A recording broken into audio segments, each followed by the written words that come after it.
All right, so have you ever had that feeling like the most important part of a big adventure actually happens before it even begins? Like in the prep work, those conversations you have before you jump into things. Yeah, that's interesting. It makes you think, right? That the groundwork you lay, the talking and planning you do before diving into something together can be way more important than you'd first guess. Like we Mhm. often rush into things without getting on the same page first? It really hit me during a D&D game I was in recently. Brand new campaign, classic fantasy setting. We had this cool group, a sneaky rogue with a mysterious past, a super devoted cleric following some ancient faith nobody'd heard of, and a battle-hardened fighter, haunted by, well, battles from the past. Hmm. Our DM, he'd given us a bit of world building, like a taste of the setting. But then, just before our first session, we're chatting casually, talking about our characters, their backstories, and what kind of game we were all hoping for. And that's when something really unexpected happened. My rogue character, just offhand, mentioned some shady organization they might have messed with in the past. And out of nowhere, the player playing the cleric says their character's ancient texts talk about that same exact group. It was just this random connection, this shared piece of lore or potential conflict that popped up from a simple pregame chat. And it instantly tied our characters together in a way we never planned. That one unplanned moment, it wasn't just like a cool detail. It ended up shaping the whole story of our campaign, led to twists and turns none of us saw coming. It sounds like you're describing the magic of what D&D folks call session zero. And, the LitRPG Reads article we've been looking at, it's a big fan of that idea. Session zero is way more than just ticking off a checklist or sorting out logistics before you play. It's like intentionally setting a shared vibe and building that foundation for a truly immersive and in sync storytelling experience. The article makes a cool comparison, saying it's like a director getting the cast together before they start filming. I think that's spot on. You want to make sure everyone's got the same vision before the curtain goes up? Definitely. And while Session Zero is the D&D term, those ideas are really universal. It's like the Lit RPG Reads article says, setting expectations, openly talking about boundaries, making sure individual goals and character concepts fit together. Those are basic things that go way beyond just gaming, right? Whether you're in a gaming group, a project team at work, or anything you do together, taking time up front for these things can be game-changing. It can stop conflicts before they even start, make the group tighter, and ultimately lead to a way better experience for everyone. So in this deep dive, what we really want to do is get into why this Session Zero, this focused pregame chat, is so important. We'll be drawing on all the insights and tips from the Lit RPG Reads article. And they really do give a comprehensive framework, don't they? Like a blueprint for a good session zero. The article digs into all sorts of things, from the overall tone, like will the campaign be light and funny, dark and serious, or somewhere in between, to having those key conversations about what players are comfortable with and what's off limits. It even talks about something we often forget, which is making sure the characters we create actually fit in the world the DM has in mind. It's not just about, okay, everyone, roll for initiative. It's about making sure the foundation is solid before you even start playing. So true. So let's really get into it. The article starts by talking about the fundamental purpose of Session Zero. It's not optional, it's like essential if you want a campaign to really thrive. The part that grabbed me was how they call it a platform for collaboration. Yeah, that's a key point, isn't it? It's that space, that time where the players and the DM get together to essentially co-create the starting point of their shared story. Like it's Right. where individual ideas get woven together to make the world of the campaign. And one big part of that is setting the overall tone, having a chat about whether things are going to be more lighthearted and fun, more gritty and realistic, or maybe a mix of both, making sure everyone's on the same page about the kind of experience they're signing up for. It can avoid a lot of disappointment down the line. Totally. Imagine a player pumped for a swashbuckling pirate adventure, and then they get thrown into this dark and gritty survival horror game, right? Total mismatch of expectations. That could totally ruin their fun and even mess up the whole group dynamic. The article makes a good point about how different campaign styles, like a wide-open sandbox where players can roam free, versus a more focused, story-driven plot, each need different approaches in the Session Zero chat. Yeah, that's a big difference. So, for a sandbox game, that initial conversation might focus more on laying out the overall vibe of the world, right? Introducing the different factions, key places, conflicts that exist. It gives players more freedom to choose their goals and where they want to go.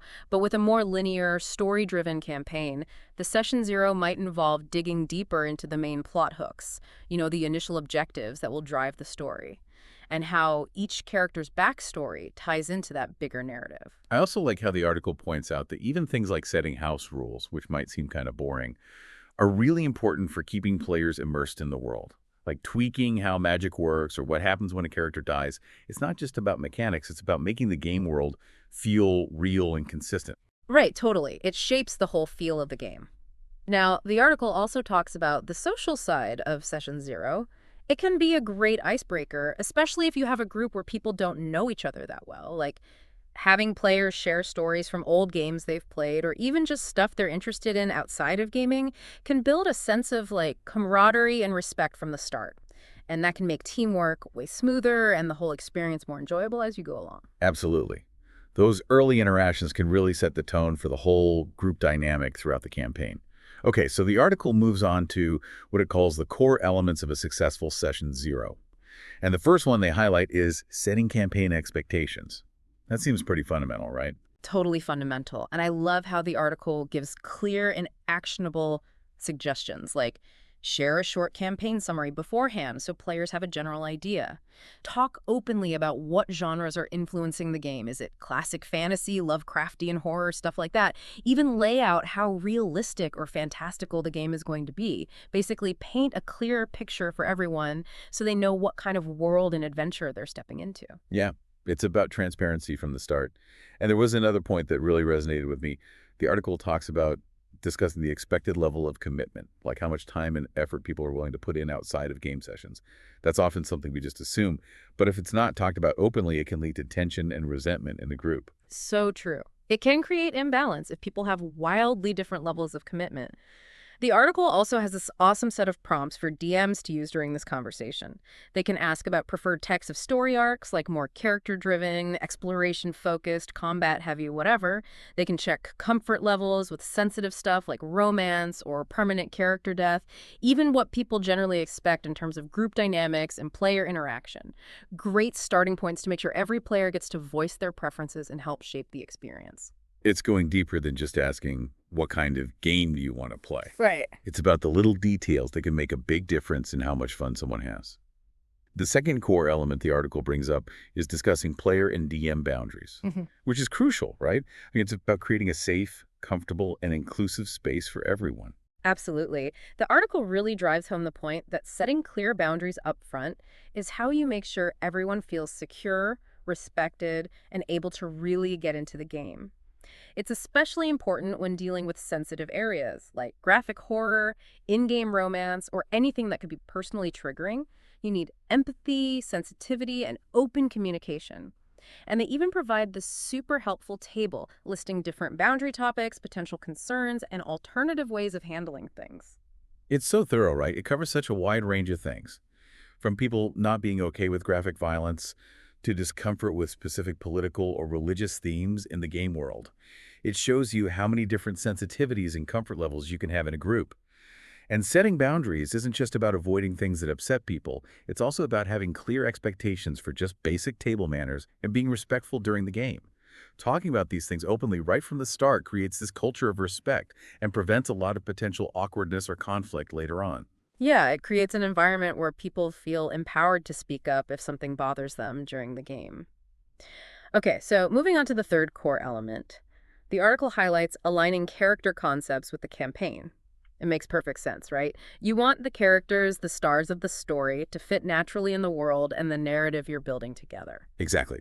The article points out that a Session Zero focus on this can catch any potential mismatches early on. Like, imagine a player creating this wild, unpredictable rogue, and then the campaign setting turns out to be super structured and formal. It's not about stifling creativity or forcing people into boxes. It's about finding that sweet spot where the characters are interesting and unique, but still make sense within the world you're all building. And the article has great suggestions for making this happen, like setting guidelines for the different roles in the group so there's balance and synergy, encouraging players to develop their backstories together to create natural connections between characters, offering constructive feedback on character histories to make sure they tie into the bigger lore of the campaign. For instance, suggesting players think about how their characters might have met key NPCs beforehand can really make them feel invested and open up cool story possibilities from from the get-go. I also thought the point about having diversity in character alignments, beliefs, and allegiances was super interesting. Having conflict within the group, when it comes from genuine differences in perspective and it's handled well, that can actually lead to really amazing role-playing moments. The key is to make sure the conflict is coming from the characters themselves and the story, not because there's some fundamental clash with the core ideas of the campaign. Yeah, totally. And the article makes it clear that bringing together these three core elements, setting expectations, talking about boundaries, and aligning character concepts, it's not just a formality. It's a strategy for making the game better for everyone. It's about taking a bunch of individuals with different ideas and turning them into a real team before you even roll the dice. Now, the article moves on to something that's a bit more subtle, but just as important, assessing player dynamics during Session 0. This is where the DM really needs to pay attention to how people are interacting and what the overall chemistry of the group is like, right? Like reading the room. Definitely. It doesn't matter how awesome the story or the world is, if the players' personalities and playstyles clash too much, it can all fall apart. Session 0 is this valuable opportunity for the DM to see how the group dynamic is shaping up and start adjusting things to create a good experience for everyone. As the article says, it's about getting a feel for how those different personalities will play off each other. Like, do you have players who love getting deep into character development, or players who are all about strategy and combat tactics, or those who just love being unpredictable and chaotic? And it's not just about identifying those broad categories, but also about seeing how those different styles might interact. Right. Where are the potential synergies, and maybe even more importantly, where are the potential points of friction that could pop up later in the campaign? Exactly. The article even includes this handy table that outlines common player types, from the immersive storyteller to the analytical tactician and the unpredictable, chaotic wildcard. It lists their strengths and also potential clashes that can happen when those styles mix. Spotting those patterns early on can really help a DM tailor the campaign and avoid those clashes from becoming major issues. I love how the article points out that even those potential clashes can be opportunities, though. Like, a good DM could find ways to get a super tactical player to appreciate the story aspects of the game, or maybe help a more chaotic player understand how their actions affect the world around them. It's about creating a space where everyone appreciates and respects the different ways people enjoy the game. For sure. It's turning those differences into something that makes the game richer and more fun for everyone. Then the article goes into the practical side of watching for social cues and group chemistry during Session 0. This is where the DM's powers of observation really come into play. Right. Like, they give this list of things to look out for. Who interrupts people, who seems hesitant to talk or share their ideas. How easily do people bounce ideas off each other? Even things like body language, eye contact, how often someone's checking the rule book. Those little things can tell you a lot about how comfortable people are, how engaged they are in the conversation, and the vibe that's developing in the group. Yeah, it's a bit like being a detective. You're picking up on all those subtle cues to get a deep understanding of what's going on beneath the surface. And what's cool, as the article points out, is that a DM who can read those cues can actually adjust their approach in real time during the Session 0, maybe change the tone, switch topics, or use different ways of guiding the conversation to match the mood and energy of the group. Right, if you sense tension or awkwardness, maybe it's time to lighten things up with a funny story or anecdote. Or if people seem quiet or checked out, maybe it's time to re-emphasize the goals of the campaign or dive deeper into character motivations to get them more involved. Being observant and responsive during the Session 0 really helps the DM handle things more confidently and set the campaign up for success. Definitely. It gives them the tools to navigate those early stages. So after talking about why Session 0 is so important and how to get a good feel for the group dynamic, the article moves on to practical methods for running a smooth Session 0. They talk about finding that balance between having enough structure to cover the essentials and being flexible enough to let the conversation flow naturally. It's a balancing act, isn't it? Some DMs are naturally more free-flowing, letting the conversation go where it goes based on what people are interested in. Others like a more structured agenda to make sure everything gets covered. The article wisely says both approaches have pros and cons. It's about finding what works for you as a DM and for your specific group of players. And I really liked this suggestion of starting with an icebreaker, something easy and fun to help people loosen up, especially if some folks haven't played together before, like asking everyone to share their favorite D&D memory or even just an interest they have outside of gaming can get things started in a positive way. And then as you move into talking about stuff like the campaign's themes and expectations, You can still encourage people to ask questions, share their ideas, and really contribute to the conversation. It's about keeping that balance, right? Providing structure through prompts and a loose agenda, but still allowing for those more organic moments where people can just express themselves freely. Right. The article emphasizes that session zero shouldn't feel like a bunch of rules being dictated by the DM. It's a collaborative effort. If you want players to be engaged and invested, you need to create an atmosphere where they can openly share their excitement, their concerns, and their hopes for the campaign. Now, they also talk about incorporating a trial play session. This sounds like a cool way to test things out before jumping into the full campaign. Yeah, it's a really valuable tool. Basically, you run a short one-off adventure or maybe even a simplified combat scenario or social interaction before the real story begins. It gives the players a chance to try out their new characters, get a feel for the mechanics, and see how the group works together in a low-pressure situation. It's like a dress rehearsal before the big opening night. You get to see if there's chemistry, if the characters mesh well, and if the campaign elements and rules actually work in practice. I can see how that'd be super useful.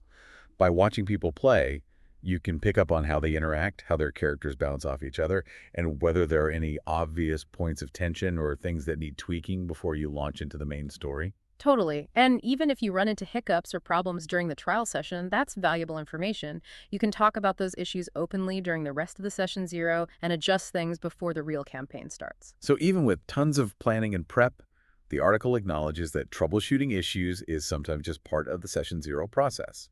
Of course, anytime you have people working together, especially with different ideas and expectations, you're going to have disagreements or things that don't quite line up. What matters is how the DM handles those moments. They really stress the importance of open and honest communication, gently encouraging players to express their preferences, any concerns they have, and share their perspectives in a space where everyone feels safe and heard. Yeah.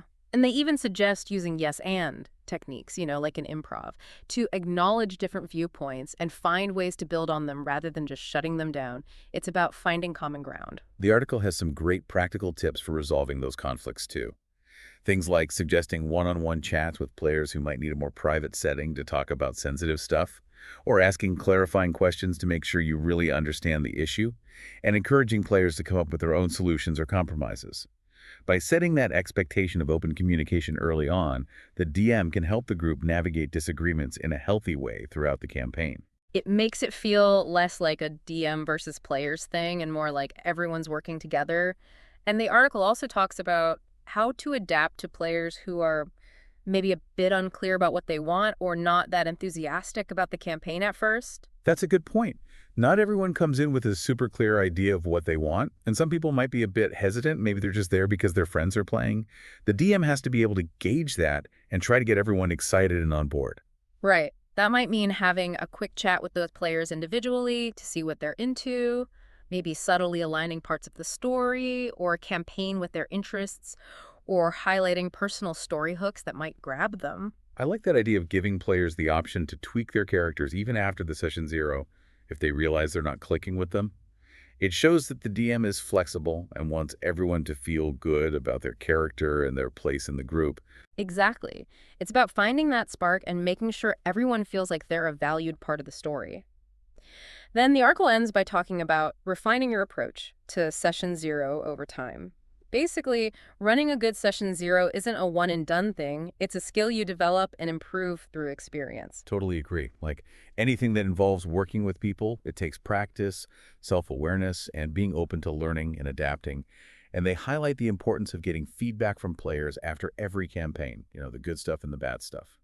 Gathering that feedback, maybe through casual chats after the game or even anonymous surveys, is just the first step.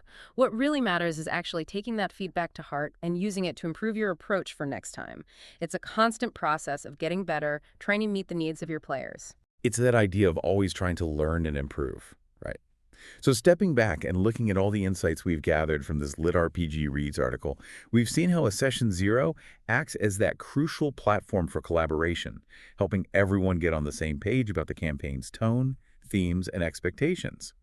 We talked about how important it is to discuss boundaries, to create that safe and respectful environment for everyone involved. And we looked at how to make sure character concepts fit in with the overall story and the world. Right. We also explored the importance of paying attention to player dynamics, recognizing those different player types, and watching for those little social cues and how the group is gelling overall. Understanding those dynamics can help a DM tailor the campaign to keep everyone engaged and minimize conflicts. We looked at a bunch of practical tips, too, from structuring the conversation to using icebreakers and prompts and even trying out a trial session to see the game in action. And finally, we touched on troubleshooting common issues, like mismatched expectations or players who seem unsure or hesitant, and how important it is to communicate openly and be flexible. And importantly, we talked about how refining your approach is a constant process, getting feedback and actually using it to make your session zero better each time. This idea of having those upfront conversations, setting clear expectations, and actively getting feedback is something that goes way beyond just gaming. It applies to pretty much any group project or shared experience in life. It makes you think, right? Could this whole idea of intentional conversations and building shared understanding be the secret ingredient to making any group project more successful and fulfilling? Yeah, it's definitely something to consider. So a huge thanks to LitRPG Reads and Paul Bello for the awesome article that really sparked this whole discussion. Yes, an incredibly valuable resource for DMs everywhere. And now we want to hear from you, our listeners. What are your experiences with pre-game discussions, session zeros, or anything similar, whether in your gaming groups or other areas of life where you've collaborated with people? Share your thoughts, your stories, anything that comes to mind in the comments below. We love hearing your perspectives.